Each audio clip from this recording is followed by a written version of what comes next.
ladies and gentlemen. Let me begin with a hard truth. The crisis in critical thinking today began 400 years back, long before the arrival of artificial intelligence. It has got nothing to do with artificial intelligence. It began with education and it continues today because of education. Most of us in the education domain confuse education with literacy. What most schools are delivering today is not education, they are delivering literacy. It is knowledge about, it's about facts, it's about rote memorization, it's about the illusion of success through examinations and grades. And by that measure, I feel the system has failed us spectacularly. While literacy is knowledge about, education is knowledge to become. And a lot what the previous speaker, Mr. Jairam, mentioned is relevant over here. If I can put it very simply as a mantra or as a slogan, literacy informs a person, education transforms a person. And this is the point I wish to put to all those of you who are present over here is, how many people have we transformed? That is the question. So education is not about scoring 100 out of 100 or collecting degrees and authoring papers. It is about cultivating purpose, vision, values, character, imagination, and independent thinking. This is something which AI cannot do, at least for now. But here is a paradox. The paradox is this is not about the little parrot, this is a real paradox. As AI is becoming more and more human, our education system is becoming less and less human. This is the deep crisis which we have to address. Ladies and gentlemen, we are living in a world which is fractured, violent, and confused, morally confused. A world where authoritarianism is on the rise, genocides are being normalized, and inequality is spiraling out of control. On average, the richest 1% in the world own 40% of the wealth of that country, both in India and globally. It is therefore not surprising that empathy is declining to abysmally low levels, moral imagination is missing, and millions are dying of hunger, HIV, and hopelessness. This is the story of unfulfilled education. And this is something which should assault our sensitivity or insensitivity as far as education is concerned. Now, let me just take you back not very far in the past.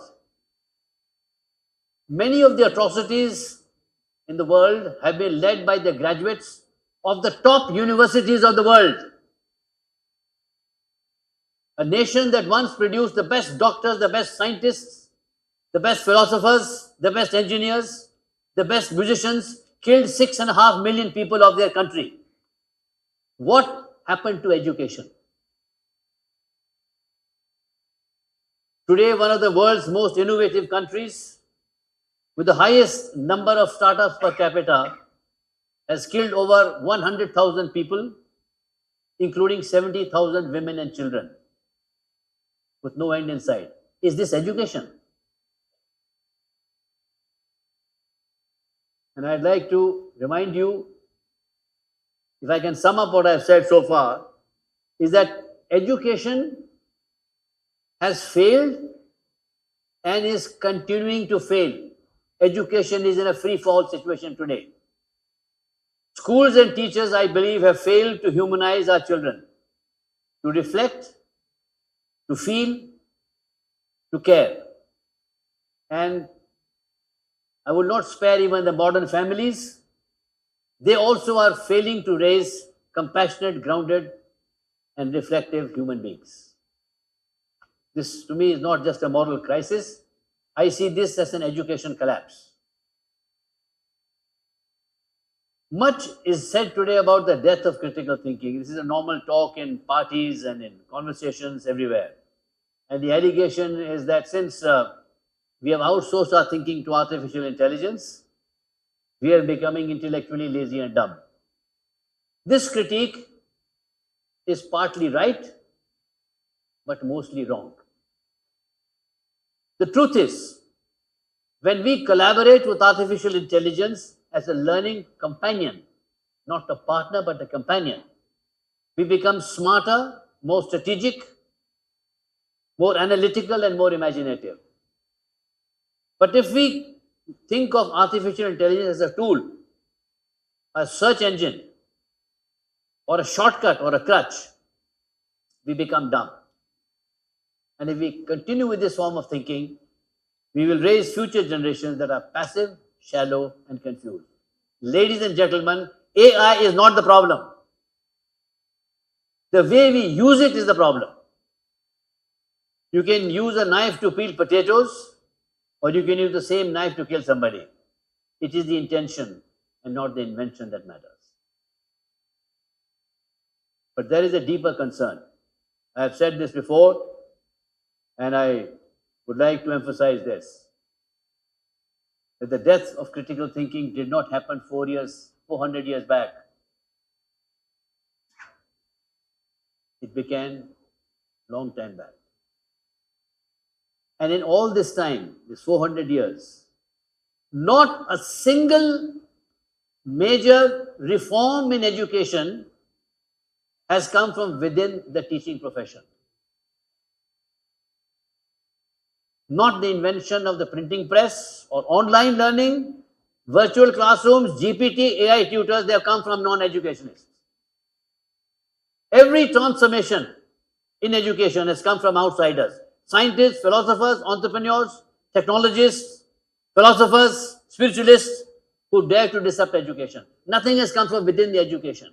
And this is indicative of the educational collapse that I'm talking about.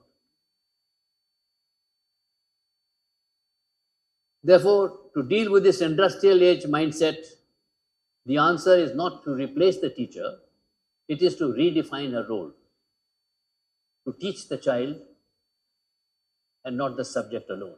The subject can be taught by AI far, far better than most human teachers today. But when we say to teach the child, I emphasize the point which Mr. Jairam mentioned about. Is he here? Can I see him? Is to humanize the child. That is the primary role of the teacher today. We must move away from this one-way top model of education. Can I have that slide, please, Vignesh? Where the teacher, student, and AI learn together as partners. Where the child learns, the teacher learns, and the machine learns also. It is this triad that must happen. I feel that 90% of the time today, 90% of the time today is taken up by a teacher to prepare for a lesson, to deliver that lesson, formative assessments, summative assessments, campus duties, homework assignments. She has no time for the child. That is a myth.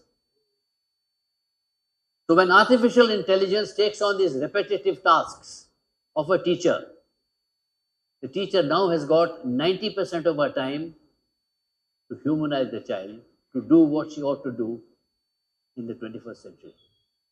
This is the logic which I would like to put across. So the teacher now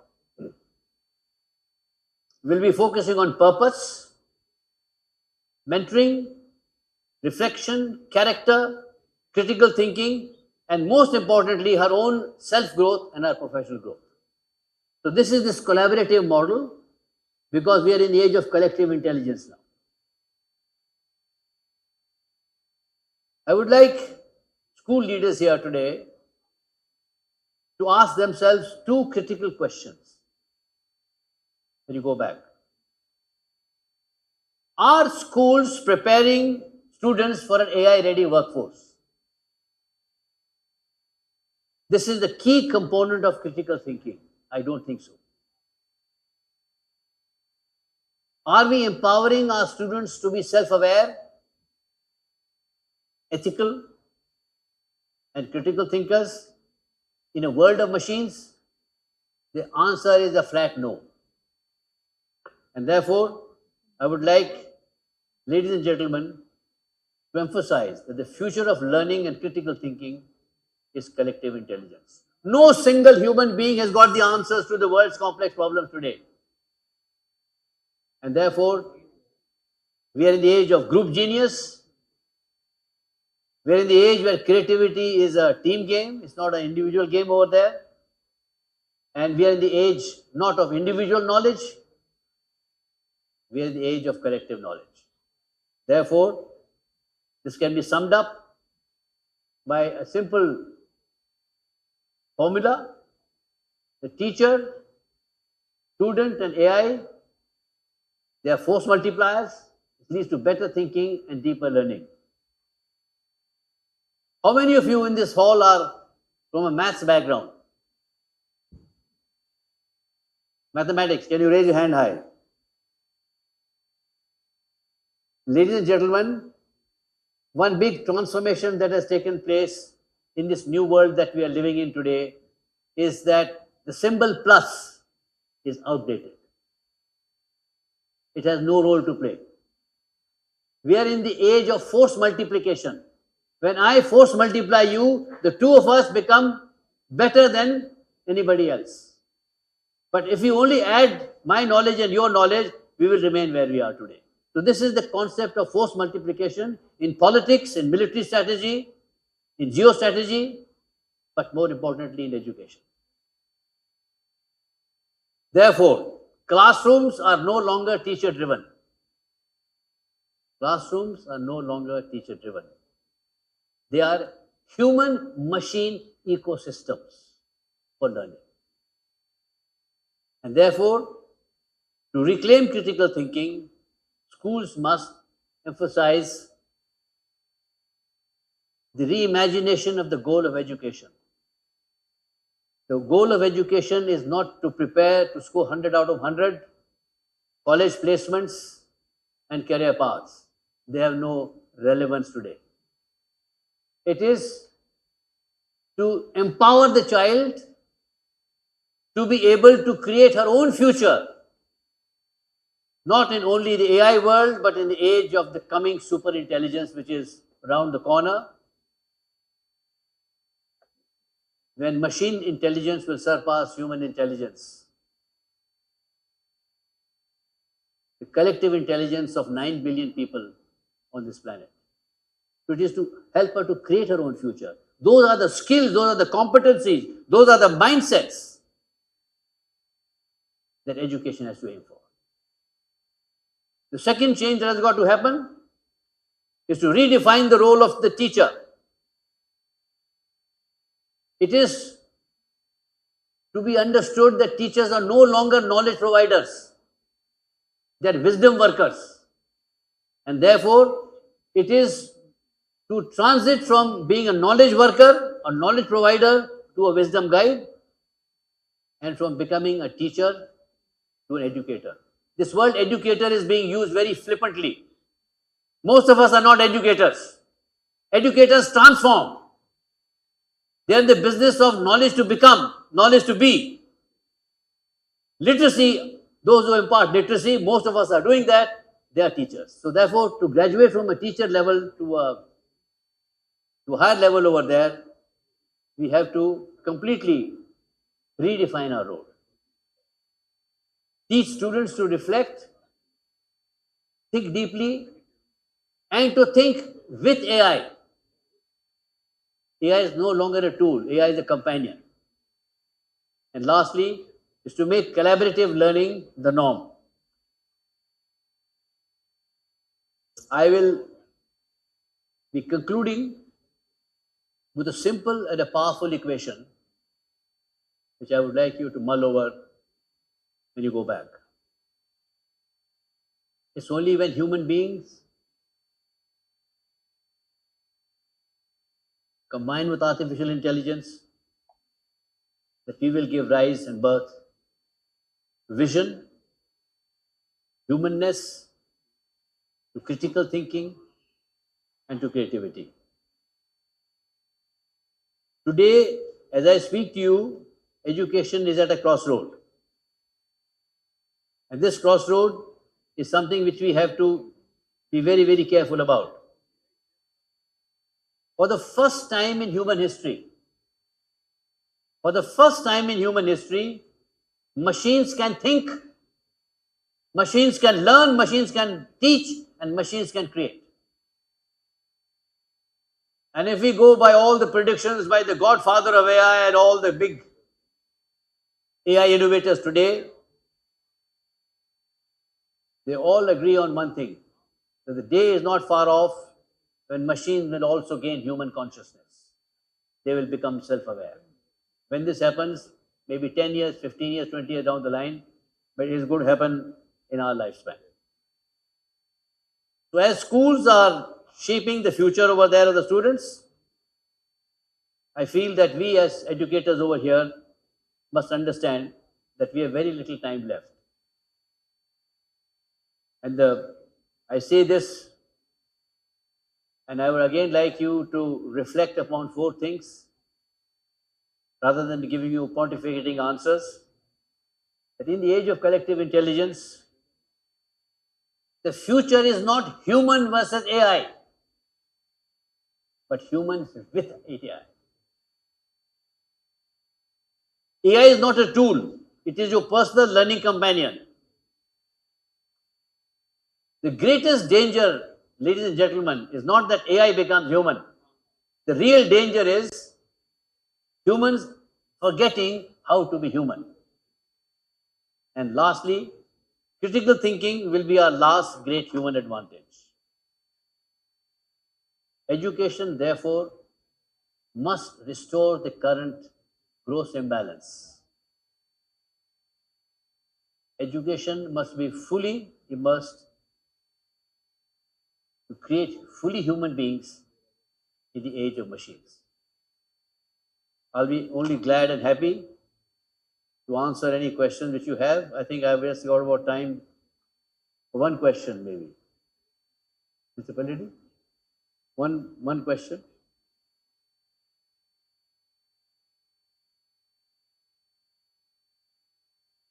Most of us are teachers, we are not educators. Teachers teach literacy. Educators help you to become self-aware. People who are driven by purpose. People who have got something to live for. Those who survived in Auschwitz and Dachau were not the strong and the young, but they were people who had something to live for.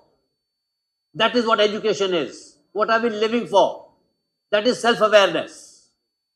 And this is more important now with the arrival of artificial intelligence. So that's the story. Mr. Jairam, we can do a lot. The little parrot can do a lot. The point which he made, I would like to reinforce that point, that the basic mechanism for change is that when I change, the world around me will change. If we wait for others to change first, we will never change. Thank you very much.